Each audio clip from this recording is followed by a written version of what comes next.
This video is brought to you by NordVPN. Before Putin's invasion of Ukraine, Russia was already suffering from the beginnings of a demographic crisis. Its fertility rate was well below replacement rate, and a lack of immigration meant that Russia's population actually began shrinking in 2017. This is something Putin personally is deeply worried about. When he was asked what keeps him up at night back in November 2021, he told reporters that Russia's demographic crisis was his #1 anxiety. Unfortunately for Putin, the war has made everything significantly worse. Russians are fleeing the country at record rates. Russia's fertility rate, and according to The Economist, the life expectancy for Russian men aged 15 has now fallen by 5 years to the same level as crisis-stricken Haiti.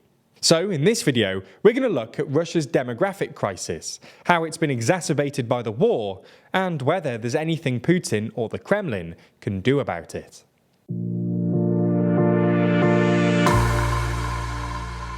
So, let's start with a bit of context. In order to maintain a stable population, a country needs to have a fertility rate, that is, the number of births per woman, of about 2.1.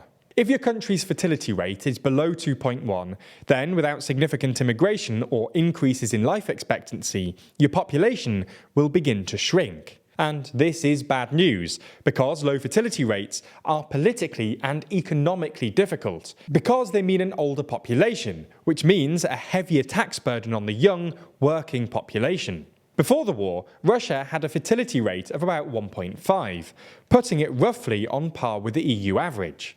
While this might not sound too bad, Russia was in more trouble than its European counterparts, largely because its mortality rate, about 13 per 1,000 people, was way higher than the European average. This high mortality rate was a function of the fact that you're far more likely to die in Russia as a young person than in other similar countries.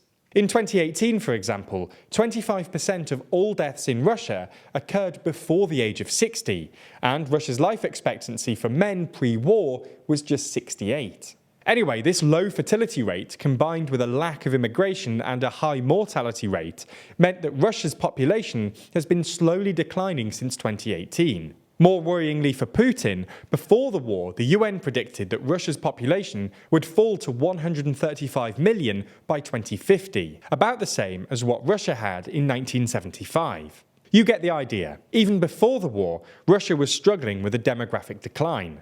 Unsurprisingly though, the war has made everything far, far worse for at least 3 reasons. Obviously, the war has caused the death of tens, if not hundreds of thousands of young Russian men. The subsequent economic insecurity has discouraged young Russians from starting families and triggered an enormous wave of emigration out of the country. Let's start with deaths. No one quite knows how many Russians have died so far in the conflict. Western estimates put it as high as 200,000, while the Russians themselves claim that the true figure is in the low tens of thousands. The true figure is probably somewhere in between, but whatever the case, it's disastrous news for Russia's demographics. After the collapse of the Soviet Union and the Russian economy, Russia's birth rate collapsed. Because basically no one was born in the 90s, today Russia has very few 20 to 30-year-olds, which is why Russia's population pyramid has this upward slump in that age range. Obviously, this was already terrible news for Russia's demographics, because, well, this is the age people usually have kids. But the war will have made everything even worse, because Putin's partial mobilization targeted men between the ages of 18 to 35. Anyway, you get the idea. Russia was already in short supply of young men, and this is just the demographic who've been sent off to fight and die in Ukraine. On top of that, the war has also reduced the fertility rate among those young Russians who haven't died in the war.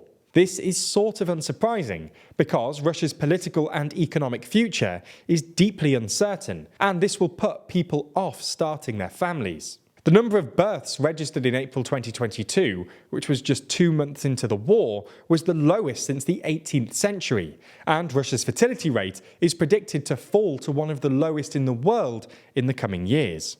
The third and final way the war has exacerbated Russia's demographic crisis is the impact it's had on migration. Basically, more Russians are leaving the country, and fewer Central Asians are coming into Russia. Emigration was already on the rise before the war, and growing numbers of young Russians wanted to leave the country. No one knows the precise numbers, but most analysts estimate that at least 100,000 Russians have fled the country since the war began, largely to Central Asia, Georgia, and Turkey. Now, usually, Russia would make up for any emigration with immigration from economic migrants from Central Asia. Pre-war, Russia was taking in somewhere between 200 and 500,000 immigrants annually, and now has the fourth largest immigrant population in the world. However, there are reasons to expect Central Asian migration into Russia to fall in the coming years. Central Asian governments and publics are growing increasingly wary of Russia and what they see as its imperialist tendencies. And while Russia's economy has held up relatively well so far, if sanctions stunt its future growth, then there'll be little incentive for Central Asians looking for economic opportunities. You get the idea. The war has exacerbated Russia's demographic decline. So what can Putin and the Kremlin do about it? Well, as we mentioned earlier, this is clearly something Putin is conscious of, and in 2020, he announced a whole raft of pro-natalist policies. Unfortunately for Putin, these policies don't seem to be having much of an effect. Fertility rates briefly increased to a high of about 1.7 in 2017, before falling again, and are now back down to their 2007 level of about 1.5. Even before the war, officials were privately admitting that the Kremlin's plan to reverse Russia's demographic decline by 2030 was unrealistic. Russia isn't alone in this. Other countries, especially China, have found it similarly difficult to artificially stimulate fertility rates with pro-natalist policies. You get the idea. Russia's demographic crisis is getting worse, and there's not much Putin can do about it. Now, this isn't necessarily the end of the world. Lots of other developed countries are struggling with declining populations, and Russia's future trajectory will depend more on how its economy and geopolitical status fares after the war. But it's still bad news for Putin and Russia more generally. A couple of years ago, I was a victim of identity theft, and I only found out when a letter from the court came through my door saying that I owed a bunch of money to a broadband company for an address I'd never even lived at. After a bunch of legal back and forth, I was forced to pay the money that I allegedly owed just to try and make the problem go away. But from then on, I was determined to make sure that I wasn't caught out again. And as such, I took a number of steps, including signing up for NordVPN. Now, you surely already know that NordVPN is the world's fastest virtual private network. But you might not know that they have a whole suite of threat protection features too. In fact, NordVPN's threat protection shields you from all kinds of dangerous things online, blocking malware, trackers, and malicious ads to help prevent you from falling victim to any of these scams or phishing attacks. Not only that, they also have a dark web monitoring service. So even if your data were to fall into the wrong hands, they'd scour the dark web to notify you when someone shares, leaks, or sells your details. Hopefully meaning that you'd find out what was going on before a court order lands on your doorstep. Now, ultimately, this isn't a fun thing to think about, but trust me, it's a whole lot less fun when it becomes a reality. Also, it's not just other people that this happens to.